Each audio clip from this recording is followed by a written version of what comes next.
Welcome to the 2014 edition of the 90 Degree Show, hosted by the Marching Podcast and Blog Talk Radio.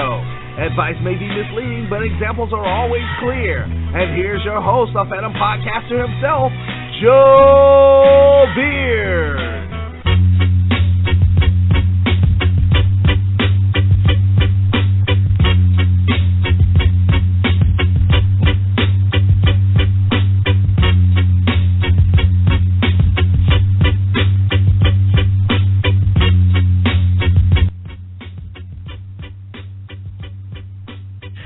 All right, welcome to the 2014 90 Degree Show. I am your host, Joe Beard, and happy to be of service for you tonight. Today is August 31st, 2014, 5 o'clock on the West Coast and 8 o'clock on the East Coast.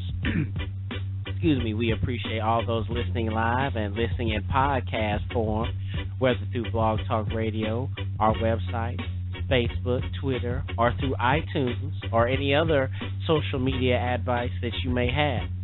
At the end of the broadcast, if you decide you like the show, then we appreciate a donation to the network, if you feel so in your heart, of course. Just simply go to themarchingpodcast.com and click on the donate button to help improve the show and help build our scholarship fund. All right, today is the first day of the 90 Degree Show for the 2014 year, and I am excited to be broadcasting to you for a third year. We are excited to have another year under our belt and to kick it off and ready to be of service for you tonight. Tonight, our featured matchup is the SWAC MEAC Challenge for 2014, brought to us by 8 to 5 Entertainment and some other people as well. See, a lot of folks have broadcasted this game and other games from the weekend as well. The Alabama A&M, Bulldogs, and the North Carolina A&T Aggies, two great bands to start the year. Now, there are multiple matchups every week, and we'll try our best to touch base on all of them so that you can listen to us and get a good view of what happened throughout the week. But you yourself, if you have traveled to one of these games, can help us in advance by calling into the number that you see there on the screen and filling us there in what you and the experience that you had this weekend, the matchup that you see. Even if you do not want to call in and correct us or correct us on something you see, you can leave your message in the chat room we have there. The chat room will be there. If you log into blogtalkradio.com and you have an account, you can leave your account there, or you can leave your comments there to speak with us as well. So we'll be excited to kick off this new year and to kick off week one as well. So thank you for listening and thank you for joining with us. This is the first day of the first year, so I'll bring in someone who's going to be with us all year, the owner and founder of Block Band Music, Mr. Rashad Waters. What's going on tonight, Rashad? Hey, man, everything is all good, brother. You doing all right? I'm doing okay. I really appreciate you being on live. Just really excited to kick off this new year and getting everything all situated and whatnot, but at least wanted to bring you on to introduce the owner and founder of Block Band Music, just to tell the listeners and all about your business and that you'll be supporting us this year. One of the outstanding sponsors that we have here on the Marching Podcast Network. We just sponsored the 2014 Director Series podcast with Dr. Kevin O'Davenport. But just wanted to give you some time now just to talk about Block Band and let the listeners know about who you are and about Block Band Music and Publishing. Okay, Block Band is a music company that is minority-owned. Yes, I'm the minority. And it is operated as well by graduates and attendees of HBCUs. It is a company that I believe that people have been looking for a long time and just need to know about us. We are a company that can provide your music, your marching band music, but we can also provide arrangements of concert band music and traditional concert band music. We provide drills, People can get spats and shoes and gloves and mouthpieces and reeds and drumsticks and drum heads. Just about everything that you need for your band other than a tuba or a T-shirt you can get through Block Band. You can even get materials like method books or even Dr. Davenport's book, building the fundamentals of building a high school marching band through our company. We're all about supporting show style and core style bands, particularly our show style ones there. And we're glad to be in support of you, Joe, as you also are in support of show style bands. Well, that's outstanding, man. We love what you're doing with Block Band. So definitely, as you know, we get as much time as we can. Definitely want to let the listeners know about Block Band and how important there is and how important they are, and definitely to all the music directors out there looking for help and looking for anything they need to spice up their performance. Definitely contact blockbandmusic.com for the correct consultation of such. So welcome to the 2014 year. Blockbandmusic.com. Blockbandmusic.com. Blockband.com. Oh, yeah, blockbandmusic.com. Yes, make sure. Right. So, yes, thank you very much. And we're really excited about the new year. Tonight, our featured matchup is the SWAC MEAC Challenge for 2014. Haven't seen too much film here put out. We were waiting for the guys from 8 to 5 to put that out, but I'm sure with the timing, that SWAC MEAC Challenge is different from a lot of the games that we'll be doing. Actually, the majority of the games we'll be doing this year will be on Saturdays, and then we'll have the critique here on Sunday. You know, we'll at least have a full day to talk about it and, you know, read from all the comments on the fifth quarter and all over the internet, so to speak. But definitely the guys are probably later getting some of that data uploaded to us. There was the game was on ESPN today, and there was a little bit of the show of the halftime. Didn't show as much as the people that would be listening to this show would want to see. But I'm not going to lie, both bands sounded good from what I saw there on ESPN. But we'll get into that later. Don't want to spoil too much of that now. Alabama A&M versus North Carolina A&T. Also, there were some other great matchups for the week. We'll try to touch base on them if we can. Jackson State, Florida A&M was this weekend. Florida A&M did not travel. We also had Benedict and South Carolina State. South Carolina State, I saw definitely Benedict as well. And one of the matchups that I saw preseason-wise and was actually brought up on the fifth quarter, Tennessee State and Edward Waters. So we'll get a chance to touch base on all of those. Shout out to Thomas Jones Jr., Speechless Q brothers, who's always filming all of the A&T games. I was able to check out majority of what A&T is looking at in 2014 from him. And also shout out to BandTube HD and BandTube.com, the young James McDaniel out there out of Georgia doing his thing, putting a lot of the people out there. A lot of the bands. He put out the Tennessee State Edward Waters game, I believe. So we saw some of that, and we'll go ahead and talk about that tonight.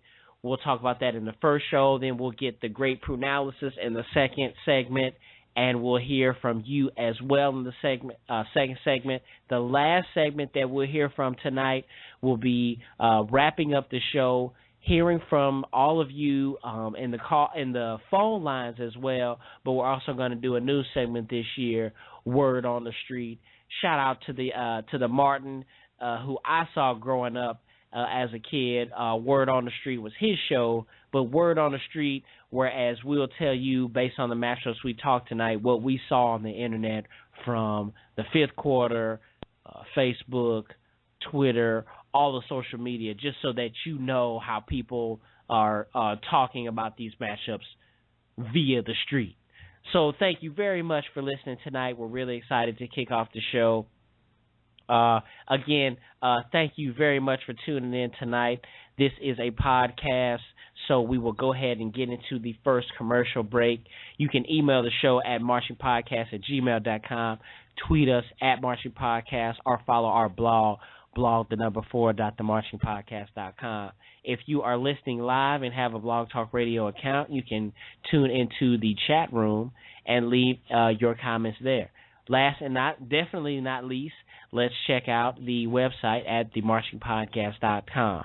Let's take the time to hear from our sponsors now before we kick off the show. Tonight's show is brought to you by Liquid Effects Photography, The Edge One Productions, Block Band Music and Publishing, bandhead.org, and hbcubands.com. Let's take the time to hear from them now.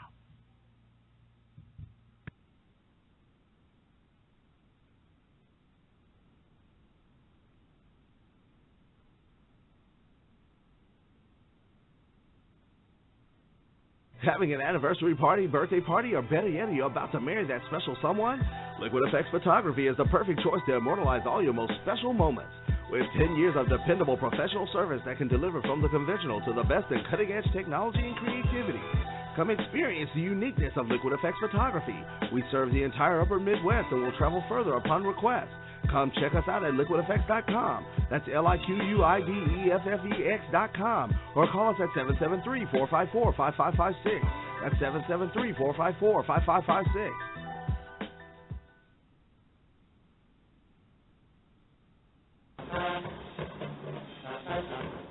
From photo shoots to graduation pictures, from probates to band footage, from pageants to yard shows, there's only one team you can count on, the Edge One Productions.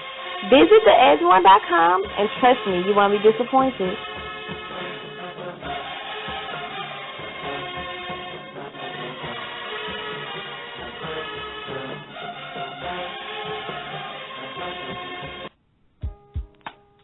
Chopping It Up is a podcast of one-on-one interviews with positive role models that have a connection through music and or education. Chopping It Up is all about inspiring our youth for a great future and providing a roadmap on how to get there. We also chop it up to give insight to anyone looking for information or hope in their endeavors. Chop it up with us on Tuesday at 9 p.m. Eastern at blogtalkradio.com/marchingpodcast. Chopping It Up, changing the world through positive interaction.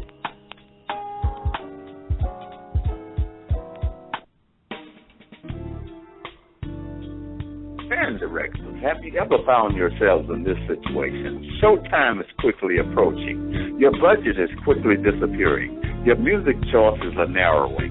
The equipment condition is wearing and your stress level is mounting. Stop what you're doing and contact Block Band Music and find out how we've got you. Check www.blockbandmusic.com, providing music, equipment, gear, and accessories to show style, core style, and traditional bands worldwide.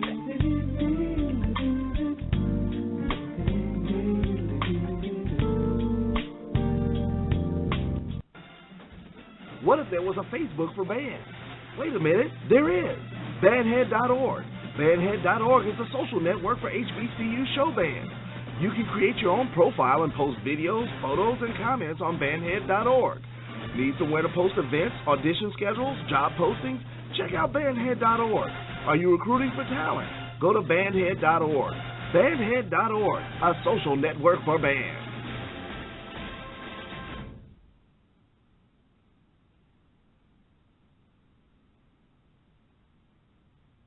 All right, we're back, and we are excited to kick off this next segment with you.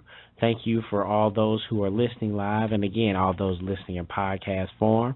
If anyone ever wants to know how you can listen to these episodes over and over, the link that you have provided, our link that we have provided, or the link that's out there, you can always listen to these links afterwards. These links are forever young, so to speak. So there's not a time that you can never click on these links and listen to the episode. If you click on the episode and the episode is not broadcasting live, it will be in podcast form, and it will take you from the beginning, and you can listen to it over and over as much as possible. We are on iTunes so that you can download these episodes as at your leisure, and we also have a YouTube page so that you can listen to these episodes after the broadcast. But again, if you are clicking on one of these links while we are live here on the air, you will then be going straight to the actual broadcast so that you can listen live to what we are doing on the air. Again, this is a podcast form after we go off the air, so you can always listen to this link either or afterwards. So I know I always get a lot of questions about that, but wanted to clear that up to make sure that everyone is able to get a chance to listen live, or whether if they're not able to get a chance to listen live and they don't want to call in anyway. So you guys check out themarchingpodcast.com for any other information. Check out our YouTube page, youtube.com/themarchingpodcast. Tweet us at Marching Podcast, or just Google the Marching Podcast. We've done enough and put enough episodes and enough tags out there where you could find us out just by talking about the Marching Podcast. So we are thankful for those things. Shout out to all the people, and shout out to all of the sponsors that are supporting this network. We really appreciate you, and we're really excited to kick off this third year. We know we got some more listeners out here now, and things are growing. So we want to go ahead and make sure we give out our props and say thank you to all the people that have put us at this point before we get too far, literally and figuratively. So I'll go ahead and move on with tonight's show while Rashad is there waiting on the second segment. We wanted to talk about the MEAC SWAC Challenge tonight, and we wanted to talk about Tennessee State and Edward Waters. If we have some time, we can talk about Benedict and South Carolina State. Benedict was not the Benedict that I have been, somewhat of a fan of the last couple of years, so that kind of swayed my decision about, as far as the order of powers of what we're going to talk about tonight. But that is another story we may get into later on. So this first segment, I want to go ahead and talk about A&T, and just let me say that A&T is setting a standard now for putting on shows. And they have kept the momentum going from last year. Most people know about A&T from, showing their behind at the Honda Battle of the Bands the last couple of years. And last year, I can't remember if it was last year or the year before last, they had the dude flying around on each other's shoulders, and that kind of like set them apart from everybody. And for the most part, you always said that A&T knows how to put on a show. They are a showman's band. They do a lot with dynamics. They're doing a lot of good things, and all the alumni should be proud. So, they actually had a Battle of the Bands in Charlotte, which we may get into more of which tonight, since the Battle of the Bands may be like the truest battle per se that we've really seen. I saw Southern this week, and I saw some other bands that were not really in high-profile battles, so to speak, but it was, it's the first football game of the year, and, basically everyone is trotting out their stuff, showing the world what they want to show them at this point. So Charlotte had a Battle of the Bands. I think it was last weekend, the Queen City Battle of the Bands. A lot of good bands were there. Talladega was there. A&T was there. But as far as getting into A&T is concerned, I really do love the hybrid style. I've looked at the band, saw Virginia State and North Carolina Central to their previous band director, the current band director now is our friend of the network, T.D. Hollins. Shout out to you out there, man. But I do love the hybrid style where you see the high step and the core style mixed into the show. I think it just shows more range of the band, and I think it's more interesting to look at where you actually combining the two. I'm a hybrid type of guy, so to speak. And it's really exciting to see because, they high step march forward and backwards.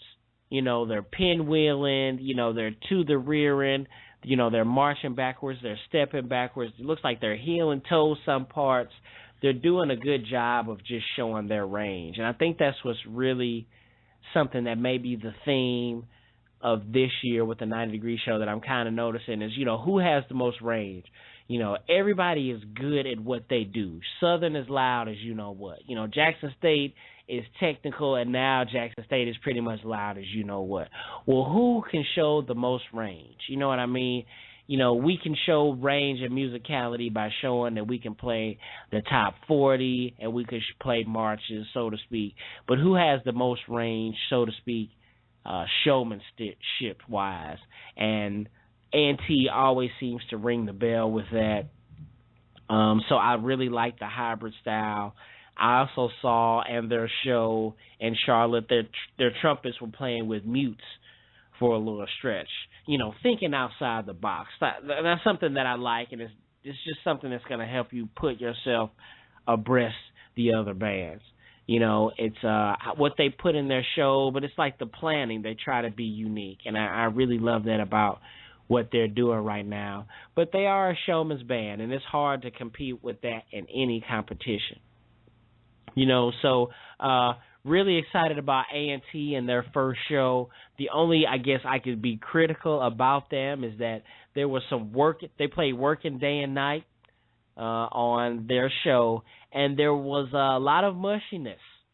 There was some mushiness sounding, a lot of running together with the phrases. Didn't sound as clean and as choppy, as staccato, so to speak, as it should be on that part. But, it kind of, jumped out a little bit, and I saw a little bit of North Carolina A&T on ESPN, and to give them credit, you really can't judge them based on that, but it was something that I picked up again, just hearing the phrasing kind of running together.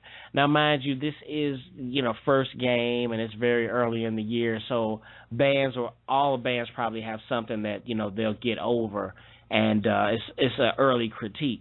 But definitely something that it jumped out at me, and that I did notice, how some of that phrasing was running together with the great A&T playing Working Day at Night. Some improvement to be made by everyone. The drum major salutes, kill that. Just shaking and doing the Nelly type thing, that's not hot. Maybe Southern can get away with it, because, that's some tradition or whatever they have going on. But you guys are really looking scrubby with the drum major salutes, and you're not doing any type of skill, but you're just doing this shaking type of Chris Tucker Friday type joint. That was actually a little bit of my skit when I was a crab in the band back in the 90s, back in 97. I had to do somewhat of the whole, Chris Tucker, just, what y'all smoking on, man? And then, he found out what it was, and he, was hitting on himself. That's what a lot of you drum majors are looking at with these salutes. You know what I mean? Take a lesson from Jackson State. I don't mean to say that because, that sounds like I'm being a homer pick. But, the drum major salutes are applying some type of skill and some type of dance. But the shaking thing, please get rid of that, other than, singing in front of the band, which some of the new folks may not know, that is something I hate, but it's something we could always get rid of there. So something we can get rid of. But saw them on ESPN. The clip was short. Saw both bands on ESPN, and the clip was short. But, God bless the resources. They both sounded really good with all those great microphones that they have. Both bands sounded really full, and it was good to see, those bands back on TV. And it made you signify, that we're back having another year. But again, I did pick up some of the mushiness with A&T, and you could tell that they had somewhat of a different show than what they had for the Battle of the Bands. Noticing the Battle of the Bands, A&T usually does the little Cold Steel feature. Wasn't sure if they did that because, they're probably restrained for time and whatnot. If you were there, or the 8 to 5 guys are uploading their stuff, and you guys can let us know, please call in on the number you see there, 718-664-6025, and set us straight about what you see. Again, A&T, just another, class act band, and, excited to see them. Now, Alabama A&M, as well, another up-and-coming band and another band I'm excited to see in 2014 how they'll be because of how impressive they were in 2013. I saw them on ESPN again, and they sounded good. And I already noticed from their formation how, they're paying attention to their spacing. A&T, your Jackson State, some of the other bands, formate and block band, towards the end, of the dance routine and whatnot, and, the bands are closer together, the bandsmen are closer together or whatnot. I do like how Alabama A&M was spaced out apart, still playing, keeping their spacing. Kind of reminds me of Texas Southern a little bit, but they held their formations well based on, the clips that I saw them. Saw them playing Hey and the Fan Field Day on their YouTube channel, AAMU Band, on YouTube. So that'd be youtube.com/AAMU Band. And check that out to see Alabama A&M. But they're really, really good, just like I imagined them to be last year. It's just we don't have too much of the tape and too much of the data to say yay or nay with the MEAC SWAC challenge. We thought we'd have some of that, but again, they sounded really good, and I was really impressed with both to say. So it's really, I can't really say yay or nay based on what I saw as far as the data. So I have to say it's a draw per se from what I saw, but again, I'm sure over the week people will be informing us and letting us know and having more tape of what we have, and they'll let us know specifically who did what. We actually got a caller here in the queue from the 256 area code, someone here from Alabama. Caller, go ahead and give us your name and tell us where you're calling from tonight. Caller, you on the air. Hello, caller. All right, so they probably may not heard us or may not be able to hear us or whatnot, but that was somebody, 256, I was figuring out somebody from Alabama would let us know. But the MEAC SWAC, I'm sure that that's being uploaded right now while we're on the air. But, again, if you are listening to us and you know something about that, if you watch us, please check us out and let us know. Two outstanding band programs and two bands are probably neck and neck at a draw right now from what we know.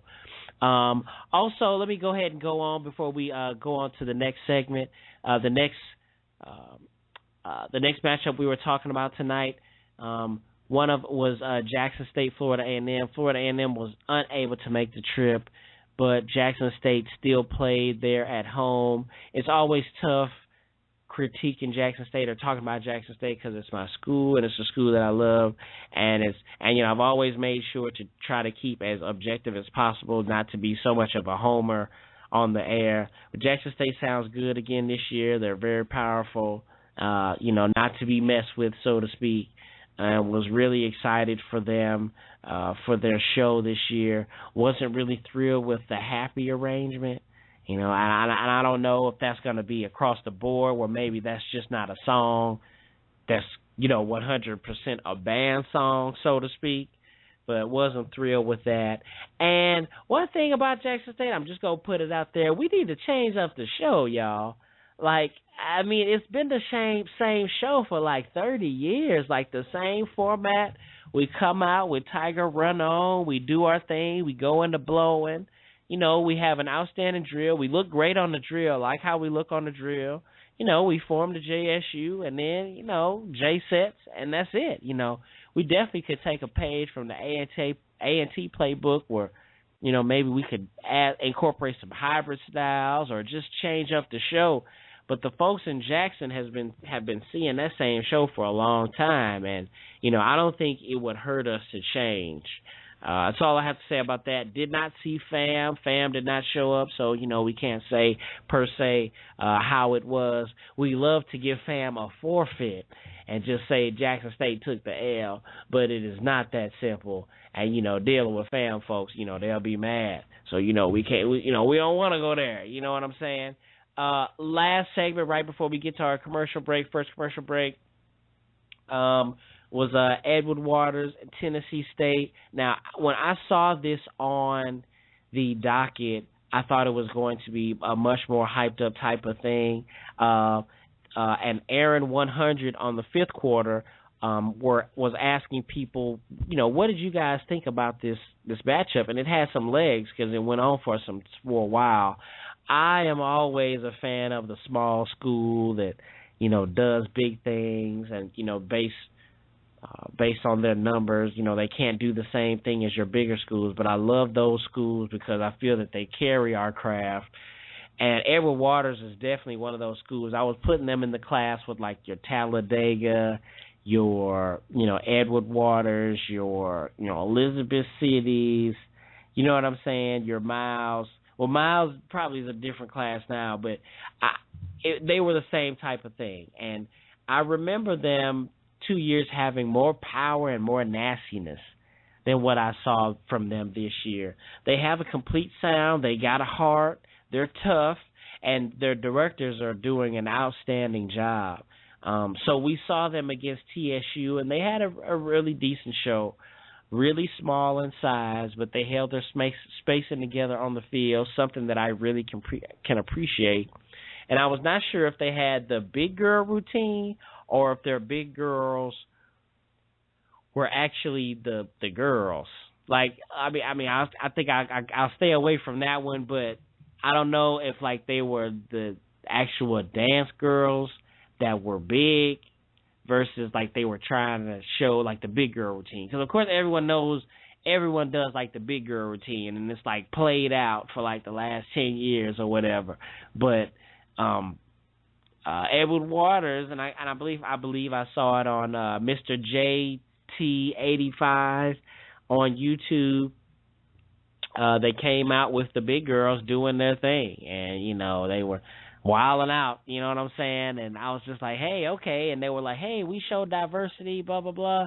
And then they brought out picket signs, and they were like, they played What's Going On.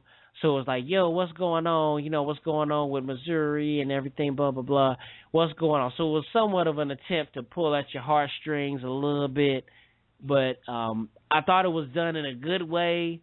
It wasn't too bad. I mean, they had to come with something versus Tennessee State being so large in size. And I thought that they did well. I thought that they showed up. There's actually someone from the 313 area code in the queue, so I'm going to answer them right fast. Just let me get what I say about Tennessee State.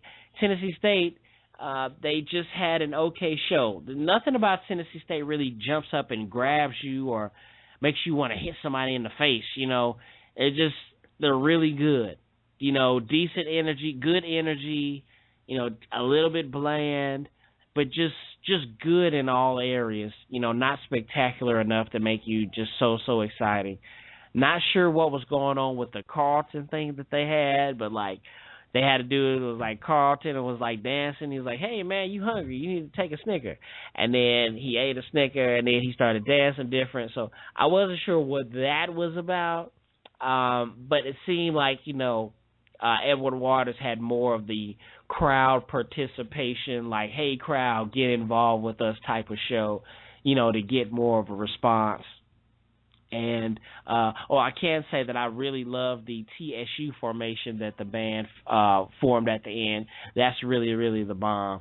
So with that, man, that was tough too. I can't really say I could give it to somebody on the field per se with that one just because it was so close.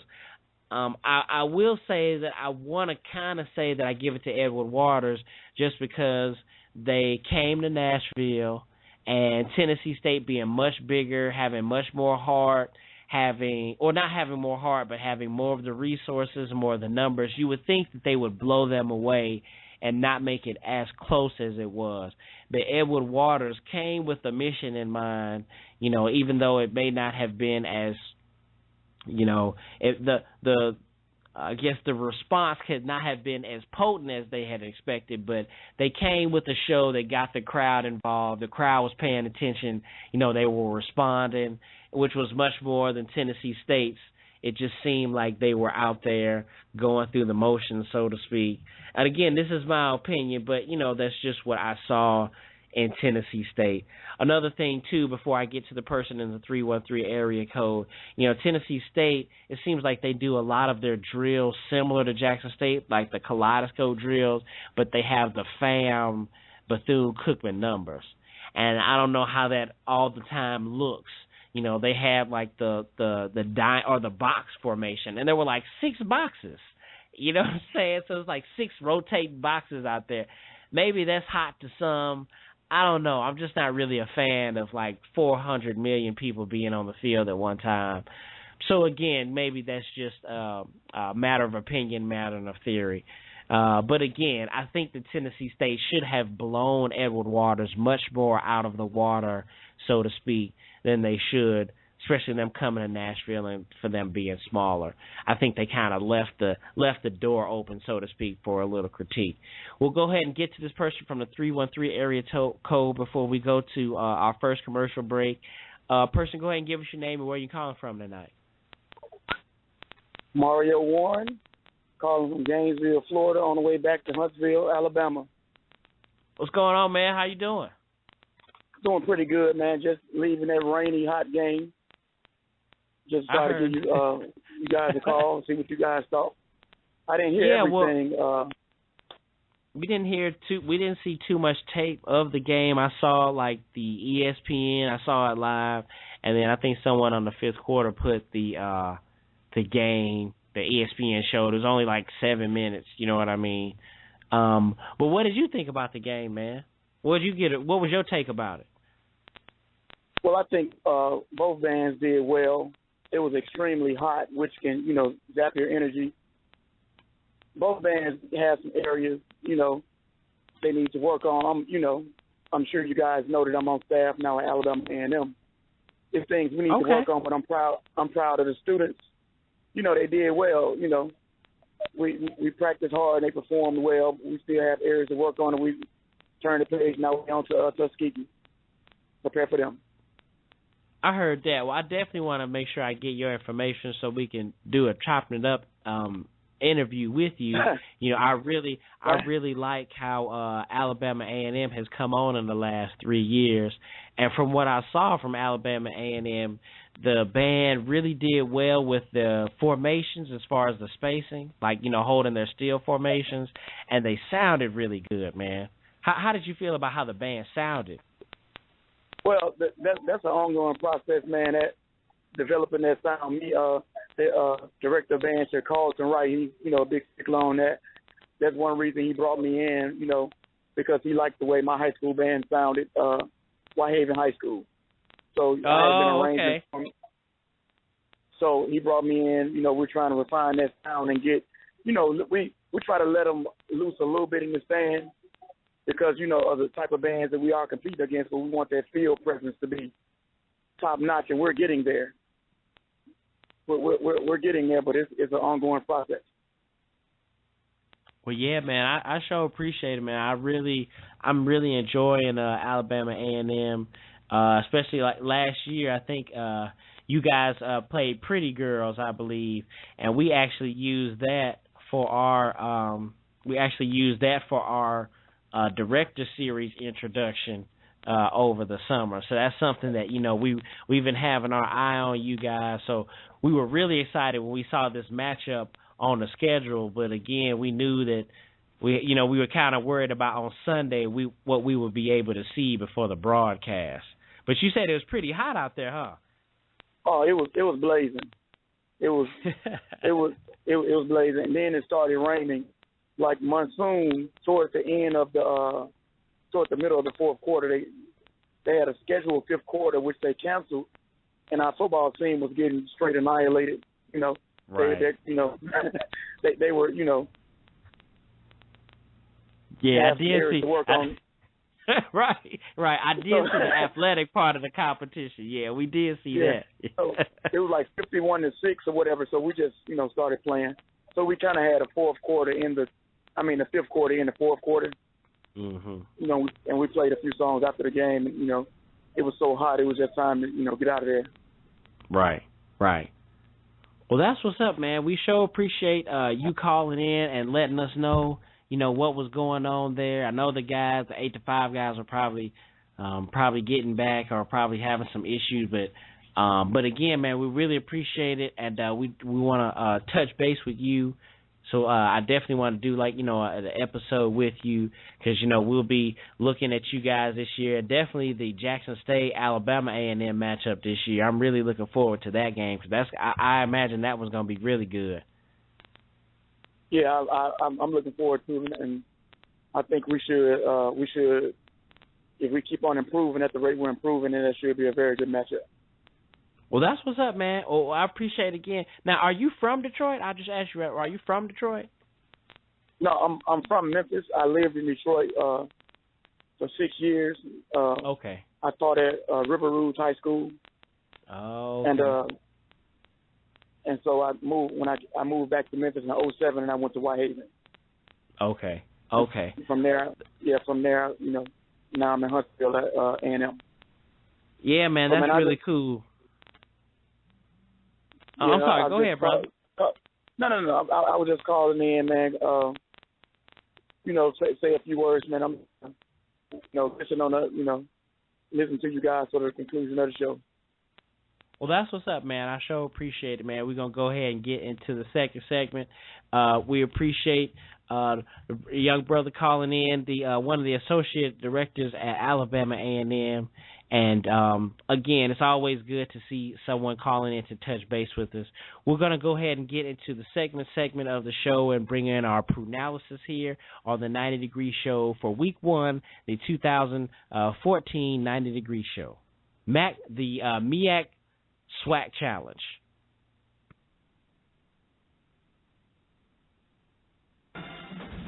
What if there was a Facebook for bands? Wait a minute, there is. Bandhead.org. Bandhead.org is a social network for HBCU show bands.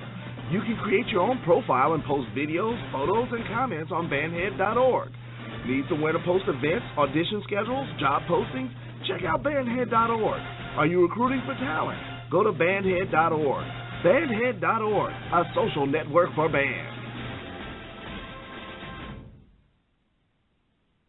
All right, we're back, and we're ready to bring on the second segment, and the outstanding man himself, the owner and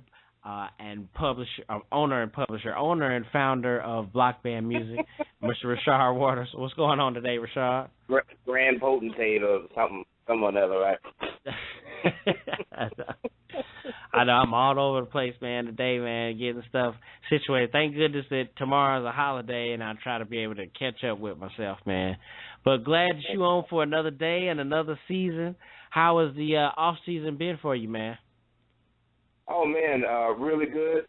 We are just trying our best in order to get a lot of bands ready, man. We have already, as of last year we sold 154 arrangements from January to December, and actually a couple of days. You would have to have a standing ovation applause now because. Already, just a few days ago, we've already hit 160 arrangements sold for 2014. Oh, wow. Outstanding. I need to get another. I need to find a standing or people going screaming. Yeah, people screaming and stuff. That's what I need to get. People passing out. But yeah, man. But I'm ready to roll whenever you are. Of course, my conversation about the actual MEAC SWAC Challenge will be somewhat limited. I can talk about the bands themselves and I feel on what they may have done as we got ourselves into trouble doing last year, but I don't mind getting into trouble. And, I know, right? Pretty much everybody else other than Tennessee State and Edward Waters, I can talk pretty freely about. All right. Well, yeah, that's all good, man. Well, I guess I could lead you in. What did you think about the MEAC SWAC based on, I know that, we only saw somewhat of a limited coverage, but two outstanding bands. And I know that we talked about both bands last year. But what did you think about, I was excited about it myself. What did you think about from what you saw? And, there was a couple of clips of, the parade, what do you think about the two programs? I think that as far as in matching up, it was to me as if the football commissioner or whoever it is decides who's going to play who will have been reading the fifth quarter, you know? I mean, they were I think the four most talked about bands last year were Southern, Jackson State, A&T, and Alabama A&M. These bands really dominated conversation last year. And then to also see, you know, Alabama A&M and A&T at the Honda last year, with A&T definitely winning, and a lot of people were saying, well, Alabama A&M was probably the second band. For them to match up again is like it's what everybody wanted, you know, particularly for their first game. Wow, what a great way to start the season. Both bands have really been given a lot of accolades on how good they sound. That's the number one thing. Not necessarily accuracy in the drilling and things, although A&M has done some good jobs in drilling. Whereas A&T has done a lot of creativity with their drilling, but particularly sound is the number one thing. So I was very excited to hear about the matchup. Yeah, I was exactly the same. I mean, that pretty much hit the nail on the head for me. Have you seen any clips of? I think I don't see as many clips on the web of Alabama A&M, but have you seen? I know that our man Thomas Jones Jr. Speechless Q, rude to your bruh. I know he's put some stuff out on his channel. Have you seen any A&T this year? I have, and I just comparing what I saw real quick between the two bands. In the stands, I would give it to A&T in the stands. I haven't seen a lot of clips of both, but everything all the time, Joe, is based down to four principles. Okay. It's about attacks, it's about sustains, it's about releases, and it's about accuracy of pitch. Well, it's about blend as well, you know, or balance as well. But particularly the first three, I would say, these are the things that really make the difference between good bands and bands that are not as good. And and as I'm watching clips of both bands standing still, I would say the A&T is definitely the victor in that situation. When it comes to attacks, what I mean by that is that everybody comes in together. Nobody is sliding into the pitch, and everybody's hitting the right note. This is the attack. And I think A&T does a better job of that. When it comes to sustain, that means you're hitting the note, and then after you're hitting it, you're not going, you know, you're not going really sharp or really flat or cutting off too early. I think A&T does a better job of that. Although A&M is not no slouch in this area, but on attacks, I think they need some work there. I think as far as releases, once again, A&T is better there. Really, Joe, that's really the secret of the craft. There's a lot of bands we talk about, like, for example, Southern. We say, oh, yeah, Southern doesn't sound all that great. I think they do sound great, and the reason for that is even if you may not necessarily have the best tone quality, if you are attacking, sustaining, and releasing all at the same time, it's kind of hard to tell sometimes. You know? That's deep. I think A&T is the victor in that area as well. Okay. Yeah, I really appreciate that because, you know, that's that music made knowledge that, you know, I can't really put my hands on per se. But, of course, like, just on, like, GP, you kind of think that it kind of wants to bleed over to A&T. Like, you think A&T may have an edge on them because, you know, Alabama State, as far as being on this level of bands, they are somewhat new. You know what I mean? Like Alabama A&M, when I was in school, was the same. Don't get the callers. Don't get the callers calling in mad at us. Yeah, you know, I said the same thing about Miles too. You know, we just chopped it up with Miles, or their assistant band director Brian Knowles, and I said something about them, you know, being up and coming. They're like, oh, what the hell is that supposed to mean? I was like, well, hold up, brother. I'm just saying, I thought Miles is tight, you know what I'm saying? But at the same time, I wasn't talking about Miles in the 90s. You know, I wasn't in high school, you know, talking about Miles was the bomb or something like that, you know. But I understand that. But, yes, to a certain degree, yes, you know, this is like hot. This is like hot new stuff for us. So, like Alabama A&M, you know, we wasn't necessarily thinking of you the same back when I was in school. I guess that's all I'm saying, you know. But it's good to be talking about you in this circumstance now. I hope I made it better. But please let us know. 718-664-6025. But definitely, so like you said, as far as the small, and that's a small minor detail as far as tacking and releasing. What do you think about Tennessee State and Edward Waters? Okay. I don't know, Joe, honestly. I haven't seen any clips of Tennessee State at all. The only thing I know is I've heard is Tennessee State is a monster as far as size is concerned. Yes. As far as being able to play, I know Tennessee State can play pretty much anybody out in the stadium. I mean, they're not the most powerful band in the world, but if you're just talking about grooving and how technical that we can be, Tennessee State can do it, man. But Edward Waters has a good sound. But I think it's just kind of hard to match up with that. But like you said, they may be, they do a creative show, so I really couldn't have any insight on that. I do got some more about A&M and A&T though. Okay, yeah, well, go ahead. Let's go ahead. We can talk about that. It's fine. I mean, this segment, we can go ahead and get the nitty gritty out the way. And if some of the callers, want to go ahead and call in, listen to us, and school us about what's going on, that's fine too. But yeah, we could definitely go into A&T a little bit more. I've seen.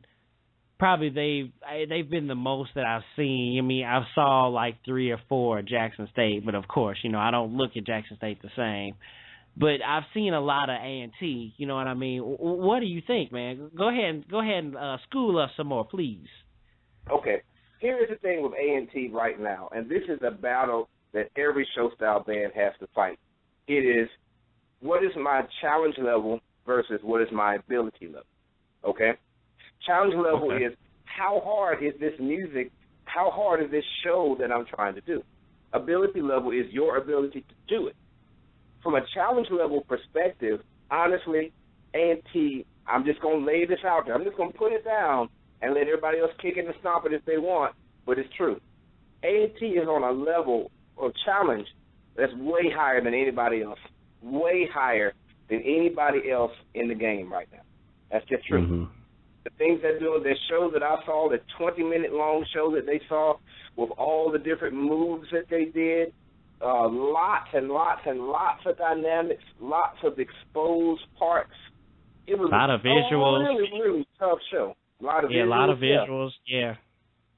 I mean, tough. And for them to be able to pull a 20-minute show off of that level of challenge just from band count, I have to give them props, man. That was amazing.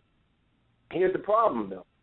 They are performing. They are attempting to do things that is above their ability level. Okay, listen, Joe. No, you don't. If you can apply this to any other thing that you do. You don't get points in basketball for attempting to do a nice dunk. It doesn't matter how great the play is in football. What matters is if you score the touchdown. Do you gain your yards? That's what matters. Now, if you gain your yards and you do a beautiful play, if you dunk the ball and you do a windmill while you do it, that's what makes you the Michael Jordan of basketball, okay? But you have to be able to do both.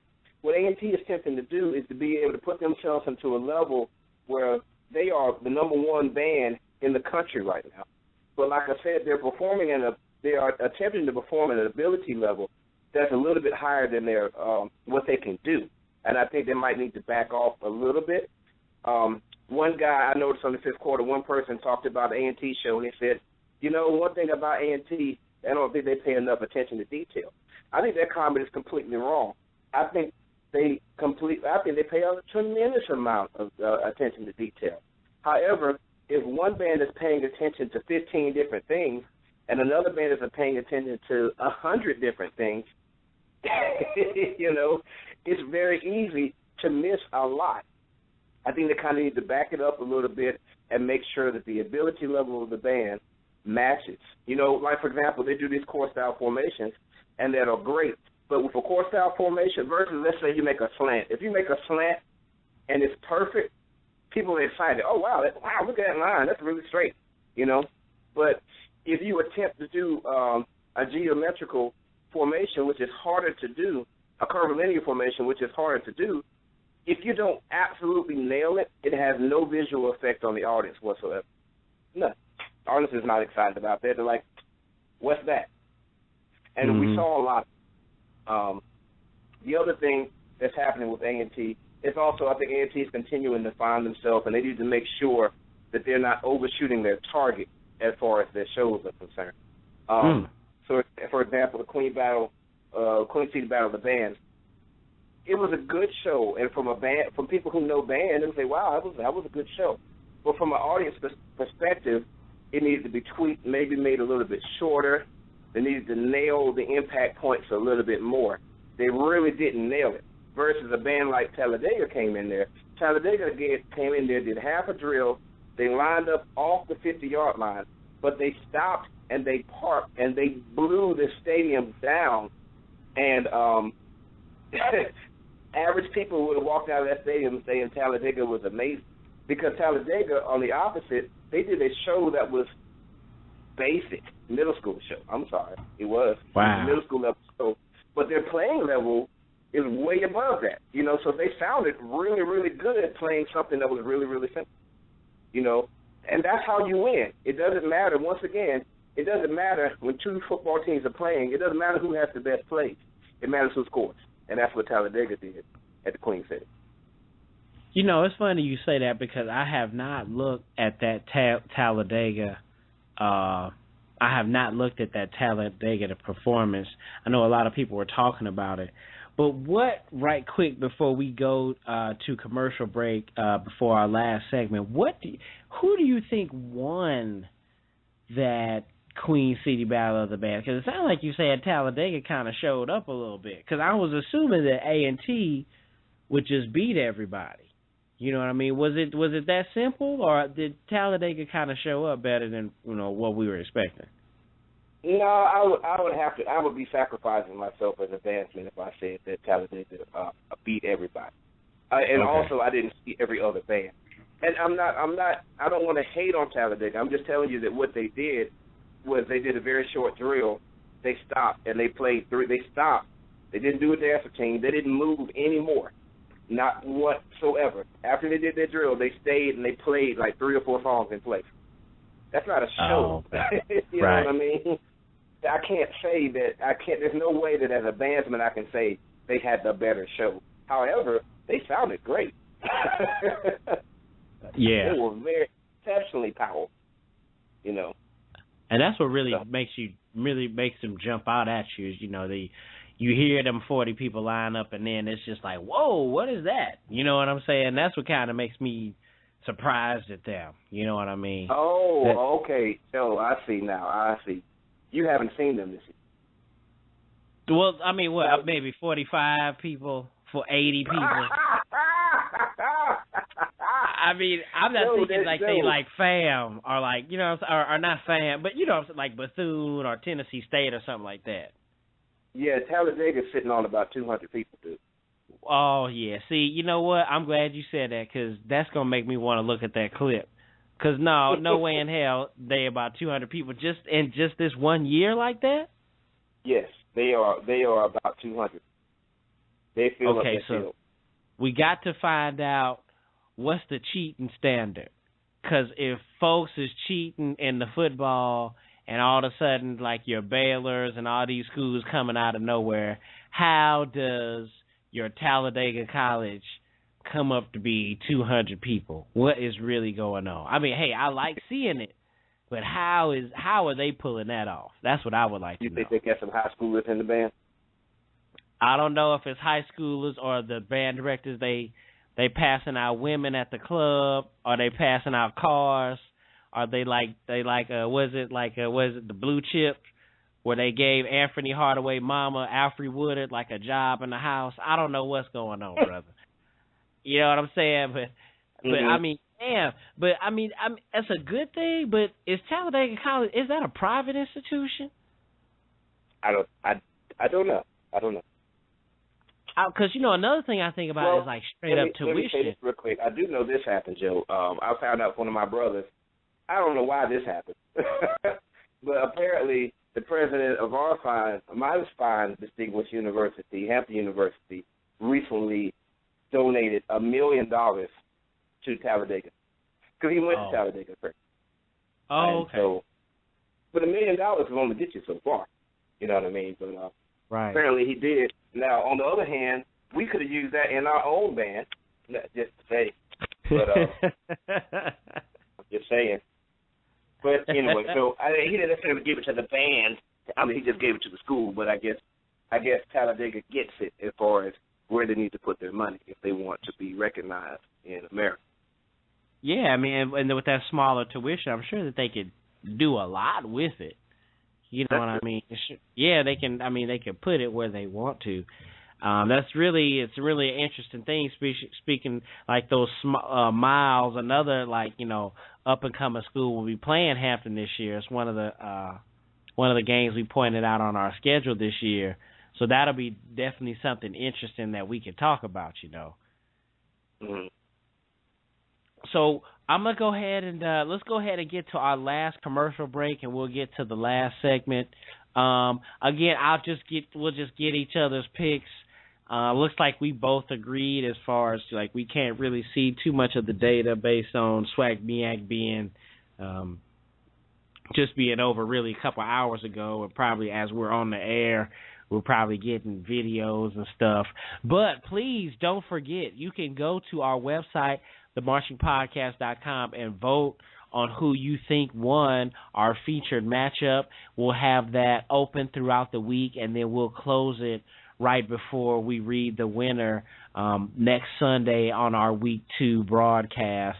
But, yes, go to the website, themarchingpodcast.com, and vote on who you think won the particular matchup based on what you saw or, if you were there or whatnot. And then we'll read the winner of that winner of the Marching Podcast People's Choice Awards next Sunday. And at the end of the year, we will post the blog post showing all the results and the percentages.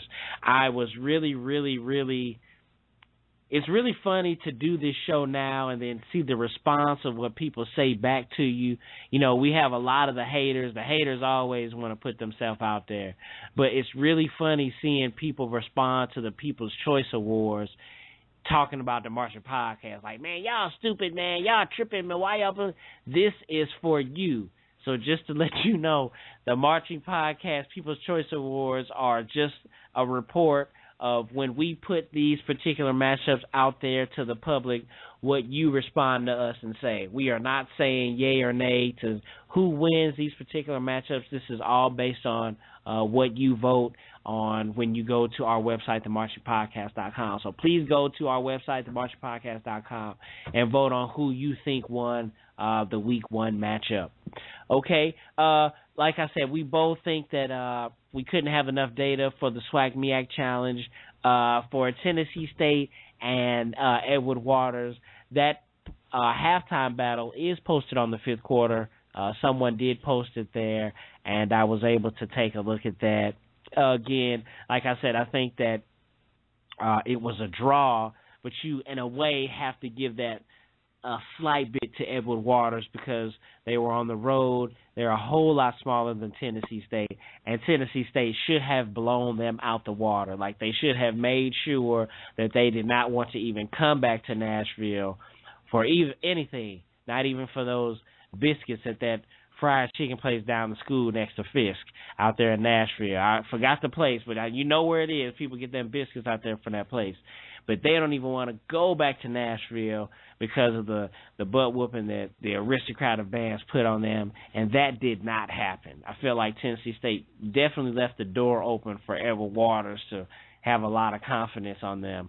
So, again, I say it's a draw, but, again, maybe so. Edward Waters may have may have stolen a little bit of something out there for that. So let's go ahead and go into the last segment of the show. We'll bring back Rashard, and we'll get into our last segment, Word on the Street. We'll open the phone lines for you still to comment on what you said, and then we'll close out the show for the night. Again, this is the 90 Degree Show, Week 1 on the Marching Podcast Network.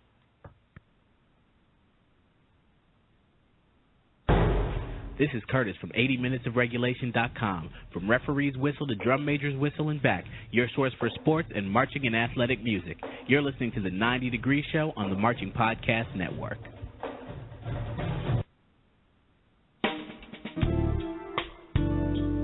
Band directors, have you ever found yourselves in this situation? Showtime is quickly approaching. Your budget is quickly disappearing. Your music choices are narrowing. The equipment condition is wearing and your stress level is mounting. Stop what you're doing and contact Block Band Music and find out how we've got you. Check www.blockbandmusic.com, providing music, equipment, gear, and accessories to show style, core style, and traditional bands worldwide.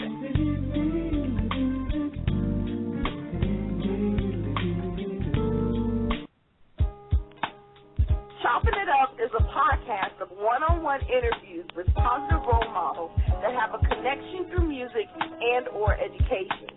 Chopping It Up is all about inspiring our youth for a great future and providing a roadmap on how to get there.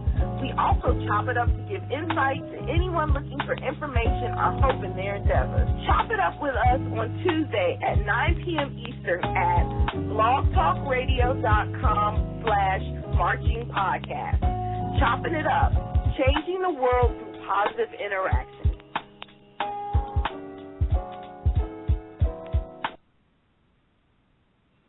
Hey, it's the Edge One, Southern University's class of 2013 graduate. You're listening to the 90 Degree Show on the Marching Podcast Network. All right, we're back, and we'll bring Rashad back in to talk about our last segment, and that is Word on the Street. We're always touching base with Facebook, Twitter, the YouTube, or the fifth quarter, or any other means that we can to touch base and see what people are saying. And a lot of times people are saying some really good stuff, and they just do not want to call in and say it on the air, which is totally understandable. I totally get that. But we definitely want to read out some of the things that we saw based on what we see. And again, you're welcome to call in and still give us your insight or talk about what you saw this weekend at 718-664-6025.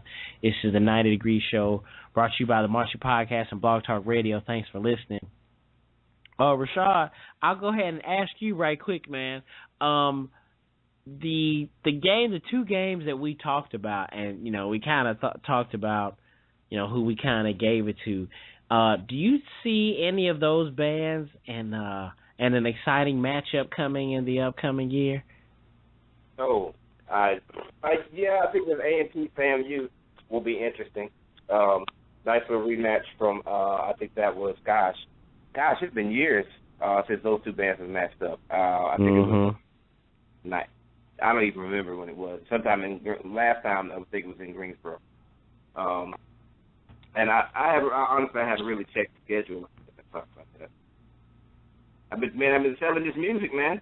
Selling these stats. Get stats flying out. Every day somebody wants some stats, man. Well, man, that's a good thing. I'm going to go ahead and I want to get what you felt about that. I want to read some of the things that I saw here on the fifth quarter so some of the people know some of the things we read about, just so folks who are not exposed to the fifth quarter, they can, go on to forum.thefifthquarter.com, and that's forum.the and then the number 5 thquarter.com. So forum.thefifthquarter.com. Sign on and get you an account, and you can start to leave your comments or start to read what folks are putting in. But someone posted about, hey, Edward Waters versus Tennessee State. I think that is Aaron 100. He says, what do y'all think about this battle?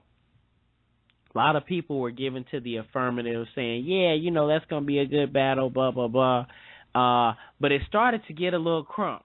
It started to get a little, I don't know, hostile, so to speak. And you never really know what happens sometimes on the fifth. Someone will post something sometimes, and you never know what they'll respond. But person, Jazzy JB05 wrote, as long as M. Graham is the head band director at Edward Waters, you can't take them lightly. The Dub 305 responded and said, thank you. The fact that Tennessee State is a large band really doesn't mean anything. Edward Waters when Edward Waters went to Alabama State, they got house. Alcorn, they got house. And Cookman, they got house. UAP got house. When they go to TSU, this will be another school added to the house resume. Size really doesn't mean anything to this little band. They will embarrass you. Football-wise, Edward Waters will get slaughtered. But band-wise, this will be a fun game for those who've never seen them. Meanwhile, I'm trying to make this game, but the MEAC SWAC game that Sunday, that's looking better. So it's funny. I think that might have been James from Band too. But I mean, they make a good point. Like, you come into the visitors thing, you gonna get house, and your large band is gonna get house. But I mean, did they really put them away? That's really the question. It really didn't seem to be the case. But really love seeing this banter back and forth on the fifth. One guy, which is something that I don't know how people do, but how do people add pictures to show an expression? Like, they say, like, oh, that was funny, and then they got, like, a picture of, like, a baby or, like, a picture of, like, Jay-Z with, like, the perfect expression on their face. Like, how do people find that, man? I don't even know, man. I don't got that stuff myself. I know, man. That might be us being old. But, but other people said Edward Waters is a strong powerhouse band. They have the uncanny ability to highlight the positive and minimize the negative. They came to a show-style band in Charleston and against South Carolina State and A&T, and everyone was talking about Edward Waters when they left. Volume-wise, you won't see the difference. But TSU has a dry show, which I agree with this guy. TSU did have a dry show this week for what we saw on YouTube. And Edward Waters has one of those shows that punches them in the mouth. You and I, Rashad, we always talk about, you pulling at heartstrings or talking about Jesus or talking about other things. Edward Waters really went after Nashville's crowd, talking about, the black condition here in America and, making sure that we have peace and eliminating racism and a whole bunch of stuff. They really did go for a political type of stance, and Tennessee State just kind of came out with a very bland show. You know what I mean? Mm-hmm. So I think that go ahead, please. I'm going to say, a lot of times big bands fall into the small band trap, the sleep trap. Mm-hmm. We just tend to think, if we just do whatever it is that we do, nobody will pay attention to this little band. Everybody thinks that every large band tends to think it's Southern versus Clark Atlanta. And that's not how it goes all the time, because a small band shows up with something to prove. No offense to Clark Atlanta. Right. No doubt. And the last thing, I'm going to go ahead and read. Someone said that why are people so worried about Purple Thunder? They are not a gimmick, but essentially their dance line is. In 2013, they weren't at a few games, but EWC sounds good and balanced. I just wish they had woodwind. I wish they had woodwinds that can add size to them, a good 15, 20 people. So as far as the gimmick representation is concerned, and I did see this up on a couple of the threads, the girls for Edward Waters are all okay. God, I'm scared. I'm scared, Rashad, how I'm supposed to say this, man. They're all larger in size. That is correct. The girls per se, it's always seemed like a gimmick to have like the big girls come out for all bands. Jackson State, everybody, it's a whole bunch. It's like a little team of big girls come out and they do it big. Well, Edward Waters, I don't know if these are their girls or what, but these girls were part of the program like the Dancing Dolls were. And I don't know if that was supposed to be. I mean, right quick, what do you think about that, Rashad? I mean, like you said, they are part of the crew. You know, they're not. Unlike, I think we saw like Alabama State, you know, have some big girls this year as well. A lot of people have done that, but a lot of times those are band members or people they found off the street. You know, they found them at KFC and one of the bands. But these girls are legitimate parts of the band. They are talented. You know, they're doing flips and things like that. My only thing though is that I'm a bandsman, and I personally don't think that the auxiliary should ever close the deal as far as who had the better band. That's just my opinion. You know, auxiliary doing a great job is great, but what did the wind players? What did the percussion? That's just. Yeah, I totally agree. I like it to be strictly about the band, but I'm surprised that if that is the dance line, I'm surprised that they kind of pulled the trigger like that. You know, there's just way too much attention on them girls like that. Because again, you know, I think the attention then we talk about the girls, ain't really talking about Edward Waters so much. But I mean, it's I don't know, man. Like when I saw it, I was like, wow, that's a stretch. You know what I mean? Because like everybody and their mama was doing it to get house, but now this is like what you putting out there. And a part of me is like, are you putting it out there because your band is so small, or like what's up with that?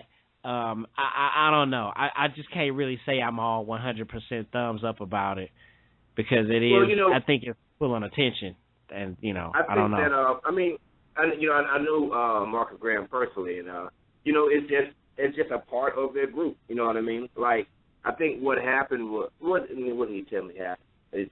I think it was a gimmick maybe several years ago, but the girls work so hard. I mean, they really, really work hard. You know, and so I think, yeah, I'm not gonna say more than that. I think they just really, really work hard, and so they deserve to have their own line. If they get house, that's great. You know what I mean? If they are an asset to the band and not a liability, that's awesome, and they deserve to be there. I just don't think, like I said, that they should make it in band side. They should not make it or break it as far as the band, and that's no reflection on Edward Waters' performance, because I know they can do a great job. I just have no idea what they did. Right. Well, that's what's up, man. Well, looks like that's all we got time for the show, man. Do you want to say anything on the exit before we exit out for the night? Absolutely. I want to say real quick that Jackson State is the band to beat right now. I was very disappointed by the merge. The merge I saw last year, I was like, this is incredible. I cannot believe, wow, Jackson State is going to be awesome. When I saw the merge this year, I was like, wow, this is really sloppy, you know. But then I saw them in performance. Wow, they've got number one, Joe. They've got the things I talked about, attacks and releases things. They've got that. They fixed the mellophone problem where they can really bring the heat as far as the mellophones without mellophones going all out of character. I thought their show was really good. I think they can nail a straight line. I think they are the band to beat right now. It has been years. It has been several years. I always thought Southern's number one and Jackson's kind of like Southern, but not quite there. Now it's the opposite. Jackson State is number one, and Southern is kind of like that right now. Well, that's what's up, man. I definitely, you know, like I say, it's hard for me to always judge Jackson State because it's my school, and, you know, my dad did a good job of brainwashing me at an early age. But definitely that's always what I fought between was like FAM, like Southern. But now A&T has done so much showman style. It's just they just ain't got that dog in them. You know what I'm saying? That's the only thing about A&T that I'm kind of like always on board with them. It's just that nasty snatch your weave up out your hair. You know what I'm saying? That's what I need to see. And Southern and Jackson State definitely have that dog in them. But it's going to be interesting, and glad to have you on for the next year to talk bands. I know we saw some bands this year. I saw Southern and the Bohemian Rhapsody and a whole bunch of stuff, and we'll be getting into this year. Yeah, I thought it was really good. So a whole bunch of stuff we're going to get into this year, man, so I appreciate your time, Rashad. And please go and check out Block Band Music and blockbandmusic.com, Block Band Music and Publishing, and find out what you can do with your administrator with your band. So again, I appreciate it, Rashad, man. Have a good week, man. Thank you, sir. You have a great one, okay? All right. All right, we thank you for listening to the show. We will definitely get things going and moving.